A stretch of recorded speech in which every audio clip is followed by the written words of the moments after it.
olha, esse vídeo é totalmente diferente de todos os outros que eu já gravei de fundos imobiliários aqui no canal. Até porque a gente faz vários vídeos falando sobre quais são os fundos que passam nas nossas estratégias. A gente fez isso em fevereiro, a gente fez isso quando a Selic subiu recentemente, mas agora eu quero te mostrar 4 fundos imobiliários para você não encostar de jeito nenhum e a razão de cada um deles. Tudo baseado em estratégias sistemáticas vencedoras no longo prazo.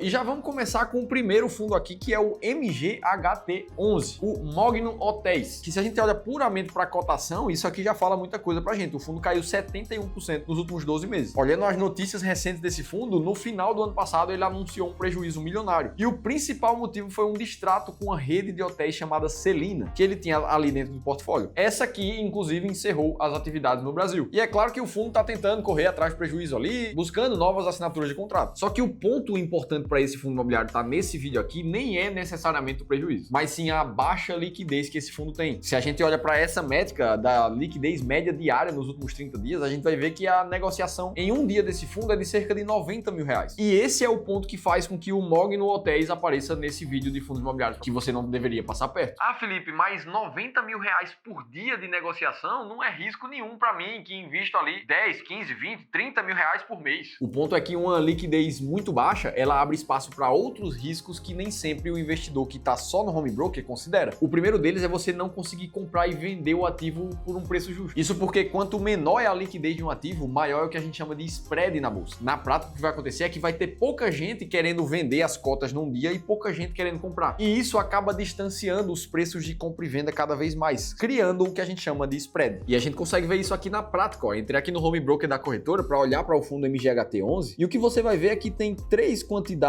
de cota ali tentando comprar a R$ 12,79, na venda só tem a R$ 12,88. Então imagina aqui que você quer agora comprar 5, 10 mil reais desse fundo. Ora, para isso você precisaria raspar os vendedores aqui, pegando uma cota a R$ 12,88, mais 4 cotas a R$ 12,89, aqui tem 169 cotas a R$ 12,90, que ainda não seria suficiente para fechar seus 10 mil reais, e você iria descendo no preço, podendo chegar até próximo dos 14 reais ali por cota. Então perceba que você vai ver o fundo sendo negociado a R$ 12,87, mas para comprar uma quantia de 10 mil reais, você pegaria, na verdade, um preço médio de R$ 13,50, R$ 13,40, tudo porque você escolheu um fundo de baixíssima liquidez para comprar. E a mesma coisa aconteceria na venda. Por mais que você veja a primeira oferta aqui a R$ 12,79, para você vender 10 mil reais desse fundo, você precisaria raspar todo o book de vendedores aqui e ficar com um preço médio de venda muito mais próximo a R$ 12, R$ 12,20, R$ 12,30, que é menos do que você está vendo na cotação do fundo atual. Ou seja, o que é que a gente entende aqui? Que a rentabilidade que você enxerga de um fundo que você tem com baixa liquidez na sua carteira,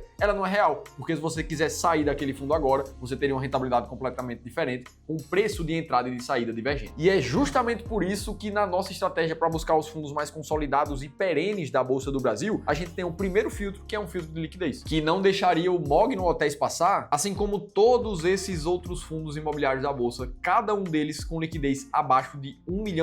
Veja a quantidade de ativos que você corta, a quantidade de possíveis buchas que você não vai precisar nem olhar somente por causa da liquidez que está defasada. Dito isso, a gente falou do primeiro fundo e do primeiro filtro da estratégia. Vamos para o segundo fundo aqui, que é o TGAR11. Esse que é um fundo bem popular, inclusive apareceu em algumas matérias, dos fundos mais promissores para 2025, o TG Ativo Real. E se a gente olha também para os últimos 12 meses, ele está com uma queda parecida com alguns outros fundos imobiliários da Bolsa, caindo quase 29%. E diferente do primeiro fundo, esse aqui teve uma performance de lucro milionário no final do ano passado. E olhando para 2025, o TGAR ali já está pensando no dividend yield próximo a 16% ao ano. E é natural que quando o fundo chega e fala que vai pagar 16% em dividendos isento de imposto de renda para pessoa física, isso atrai muita gente. E essa é uma das razões desse fundo ter sido o 9º fundo mais negociado em dezembro. Ou seja, aqui a gente já entende que problema com liquidez ele não tem, já que ele está dentro dos mais negociados na bolsa. Tá, Felipe, então tu só falou coisa boa desse fundo imobiliário. Por que ele não deveria passar perto da minha carteira? E aqui entra os tipos diferentes de fundos imobiliários que a gente tem na bolsa. O TGAR11 é o que a gente chama de fundo de desenvolvimento. O foco dele é investir em projetos imobiliários, normalmente com um período de começo, meio e fim, para que ele possa ter uma lucratividade em cima desses projetos e vendas imobiliárias. É completamente diferente dos fundos imobiliários tradicionais que colocam imóveis já em operação para ganhar dinheiro com o aluguel daqueles imóveis. O fundo de desenvolvimento acaba trazendo uma outra categoria de riscos que os fundos imobiliários em geral não costumam ter, como o risco da obra, por exemplo. Não é incomum a gente encontrar matérias falando da quantidade quantidade de obras inacabadas no Brasil, por várias razões diferentes, por falta de dinheiro, por inflação dos materiais, por dificuldade de contrato, as razões são quase inúmeras. E além do risco de obra que fundos imobiliários tradicionais não carregam, os fundos de desenvolvimento trazem o risco comercial também. Muitas vezes a rentabilidade desses fundos depende da venda desses imóveis. Só que quem disse que esses imóveis vão realmente conseguir ser vendidos ao preço que eles queriam, no prazo que eles queriam, e que principalmente quem comprar vai pagar totalmente aquela compra? Aqui a gente começa a perceber que fundos de desenvolvimento acabam se assemelhando muito a incorporadoras na bolsa, empresas que constroem para ganhar dinheiro com isso. É uma outra pegada com risco totalmente diferente. Se fosse para buscar esse risco, era melhor estar investindo em ações lá, em empresas como a Cyrela, como a JHSF, porque o fato é que o setor imobiliário aqui no Brasil foi um dos principais setores em pedidos de recuperação judicial no ano passado, com uma quantidade de dívidas em 44 bilhões de reais. E um exemplo desses riscos acontece com o próprio Tigar, que no Guidance de 2025 admitiu um forte impacto macroeconômico e de inadimplência no portfólio dele, que saiu de 3,6% para 4,7%. Então, se a gente entende esse risco todo, é claro que a rentabilidade prometida do dividend yield desses fundos aqui, ela vai ser um pouco maior, na casa de 16%, como é o próprio caso do TG. Mas como rentabilidade não é tudo, e olhar somente para o dividend yield de um fundo para tentar decidir se ele entra na sua carteira ou não é uma forma prudente de investir, é que o segundo filtro da nossa estratégia dos fundos mais consolidados e perenes da bolsa, ele retira completamente setores de desenvolvimento e incorporação. E por mais que a gente esteja falando de um dos fundos mais populares atualmente, a gente precisa diferenciar aqui uma estratégia muito clara, na maioria das vezes obriga você a fazer a coisa certa na hora certa. E não ficar tentado a investir com base em notícias, em rentabilidades que parecem altas demais. E como eu sei que a maioria de vocês aqui são pessoas físicas comuns que têm seus trabalhos, que estão se esforçando ali para melhorar seus aportes na sua carteira de investimentos e não tem necessariamente tempo suficiente para estudar o mercado financeiro a fundo, foi justamente pensando em te ajudar que a gente liberou novas vagas para o nosso plano de investimento sob medida, um espaço de 1 hora onde um dos nossos especialistas aqui do clube vai mapear os teus objetivos financeiros, o teu perfil de investidor, para montar junto contigo uma carteira de investimentos que faça sentido para a sua realidade. Tudo isso baseado nos fundamentos que nos fez nos tornar a maior consultoria do sul do Brasil pelo BTG e a segunda maior consultoria do país, segundo a XP Investimentos. E a única coisa que você precisa para participar gratuitamente desse plano sob medida é preencher um formulário que vai te custar 30 segundos, que eu vou deixar no QR Code que está aparecendo aqui na tela em algum lugar para você fazer a leitura através do seu celular ou clicar no primeiro link da descrição do vídeo. Beleza, vamos para o terceiro fundo imobiliário, que é o JCCJ11. Esse aqui não é um fundo de desenvolvimento, não é um fundo de agro nem de shopping. Na verdade, o JCCJ, ele é um fundo que investe em outros fundos imobiliários, conhecido como FOFs, ou fundos de fundos. A única função desse tipo de fundo aqui é montar um portfólio de fundos imobiliários que ele acredita que ele pode ganhar dinheiro com a rentabilidade dos aluguéis ou com a compra e venda de cotas, para que assim o cotista do fundo de fundos possa ter uma rentabilidade em cima disso. Se a gente olhar para a cotação desse fundo, ele até teve uma valorização de mais de 14% nos últimos 12 meses. Só que a gente tem uma opinião muito clara do porquê que fundos de fundos não deveriam entrar na carteira de fundos imobiliários mais perenes e consolidados da bolsa. O fato é que fundos assim, como todos os outros fundos da bolsa, eles contam com taxa de administração e com taxa de performance. Ou seja, você vai pagar a taxa do fundo de fundo, que aqui no caso de um exemplo aleatório que eu puxei é de 0,6% ao ano. Caso esse fundo tenha uma performance acima do CDI, você vai pagar 20% do que ele ficar acima do CDI e você também vai pagar a taxa de administração de todos os fundos imobiliários que ele tiver dentro da carteira. Ou seja, é um duplo pagamento de taxa de administração. Ah, Felipe, então fundos de fundos nunca faz sentido para ninguém. E na verdade não, eles podem fazer sentido. O fundo de fundos sozinho, ele não é um problema. Eu, inclusive, quando eu comecei a minha jornada no mercado financeiro, eu não entendia tanto sobre fundo imobiliário, nem estava com disponibilidade para estudar sobre aquilo naquela época, quase 10 anos atrás. Mas ao mesmo tempo eu sabia que fazia sentido incluir uma parcela da minha carteira em fundos imobiliários. A única coisa que eu fiz foi colocar um fundo de fundos e deixei o gestor fazer o trabalho dele na minha carteira. Num cenário como esse, quando você vai investir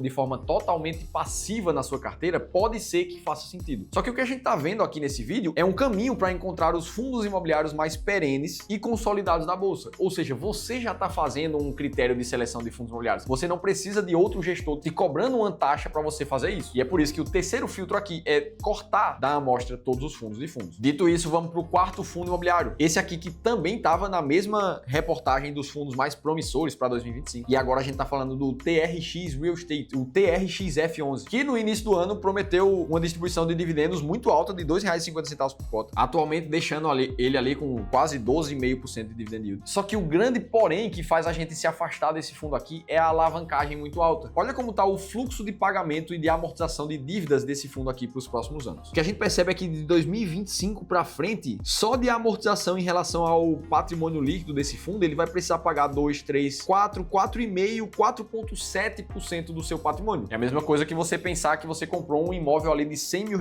e só para fazer a amortização, você vai pagar 3, 4 mil reais ali por ano naquele imóvel, além dos juros que essa amortização também vai te cobrar. E somente lá em 2045 é que esse fundo quitaria o seu saldo devedor em relação ao patrimônio líquido. Então, para a gente entender um pouco do impacto prático disso aqui, imaginando que esse fundo vai se manter com o preço por valor patrimonial em torno de 1, que é o que ele está agora, só nesse ano, por exemplo, ele tem 1,95% de amortização para fazer em 2025. Ou seja, se ele está com 12,48% de dividend yield nesse momento, isso quer dizer que a gente já precisa desconsiderar o pagamento de 1,95% de amortização. Então, para ele manter uma distribuição de 12,5% para o cotista, ele precisa, na verdade, ter uma rentabilidade ali para os dividendos de 14,43%. E aqui eu nem estou considerando juros na conta, mas você concorda comigo? Uma parte ele vai pagar de amortização e o restante ali vai ser distribuído aos cotistas. Aí vamos avançando no tempo. Lá em 2030, ele tem que pagar 3,7% de amortização sobre o patrimônio líquido. Ou seja, isso vai ter um impacto também no dividendo, que estimado ali vai para casa de 10,7%. E ano após ano, você vai vendo o dividend yield cair, chegando ali na casa dos 9%, no pico do pagamento da dívida. E aí pode ser que muita gente olhe para isso aqui e pense, tá, Felipe, mas ele tá alavancado. Ele tá construindo o patrimônio dele com um dinheiro que não é dele, e isso aumenta a rentabilidade do fundo naturalmente. Isso é verdade. E se a conta tá fechando, for fechando ao longo do tempo, ele for quitando essa dívida, depois que essa maré de endividamento passar, pode ser que ele seja sim um fundo com rentabilidade atraente por causa disso. Só que você também precisa concordar comigo que o fundo, independente do que aconteça com os aluguéis, com os inquilinos dele, ele já tem uma conta de dívida ali para pagar. Fora todas as outras contas e fora todas as dificuldades que o mercado pode passar nos próximos anos. Imagina então se ele perder um dos inquilinos importantes dele ali, como mostra nessa imagem. O Açaí, o varejista Mateus, o Pão de Açúcar, a Obra Max. Ele vai ficar com uma vacância estimada naquele período e ainda assim precisando pagar a dívida. A receita cairia, mas a dívida seguiria. Então, num momento de dificuldade, um fundo alavancado, ele tende a cair a sua cotação e o dividend yield muito mais do que um fundo que não está alavancado. E de novo, não tem nada de errado com isso. Você só precisa ter muito claro qual é o risco que você está disposto a correr na hora de investir em um fundo. E pra gente aqui no Clube do Valor, toda e qualquer alavancagem acima de 20% do patrimônio líquido do fundo faz com que ele seja cortado de qualquer análise. Afinal de contas, se eu estou buscando os fundos mais consolidados e perenes da bolsa, eles não podem ser tão alavancados assim, concorda? E atualmente esse fundo aqui está com mais de 34% do seu patrimônio comprometido em dívida. E é por isso que o quarto filtro da nossa estratégia são os fundos alavancados. E aí depois de a gente passar todos esses filtros no mercado, a gente começa a se aproximar dos fundos mais consolidados e perenes da bolsa. E tudo isso requer algumas mudanças na forma de você enxergar o mercado de fundos imobiliários. Só que também existem 3 mudanças que você precisa fazer na tua carteira de investimentos para viver de renda em 2025. E é exatamente isso que eu vou te mostrar numa aula completamente gratuita e ao vivo, que vai acontecer no dia 13 de maio às 19 horas aqui no canal do YouTube Seu Dividendo. Se você está buscando ter uma estratégia clara e segura para esse ano, você precisa participar dessa aula e a única coisa que você precisa fazer é clicar no segundo link da descrição do vídeo e se inscrever. Beleza, então falando das mudanças na forma de ver o mercado de fundos imobiliários, a gente já viu aqui que para encontrar os fundos mais perenes e consolidados, a gente não investe nos fundos com baixa liquidez, abaixo de R$1 milhão,